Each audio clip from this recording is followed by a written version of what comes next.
Niyanig ng magnitude 5.4 na lindol ang Zambales pasado alas 10 kagabi. Ayon sa Philippine Institute of Volcanology and Seismology o PHIVOLCS, naitala ang sentro ng lindol 17 kilometro hilagang kanluran ng San Marcelino, Zambales. Naramdaman ito sa ilang kalapit na lawigan gaya ng Bulacan, Pampanga at Cavite. Nakapag-locate po tayo ng magnitude 5.4 na lindol. Ang epicenter po ng ating lindol ay sa may San Marcelino, Zambales. Quezon City po nakaramdam tayo ng intensity 4.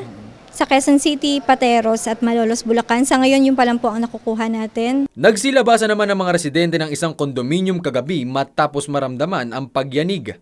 Ayon sa mga ito, natakot silang masundan pa ang mga pagyanig kaya nagpasyang bumaba ng building. Malakas yung lindol kasi tapos parang nagkaroon ng crack yung taas ng kisame namin. Ngayon, yung mga guard sa 6th floor, hindi niya alam yung gagawin niya. So hindi namin alam saan kami pupunta from 6th floor going sa lobby. We took the risk. In the middle of the emergency, nag-elevator pa din ako.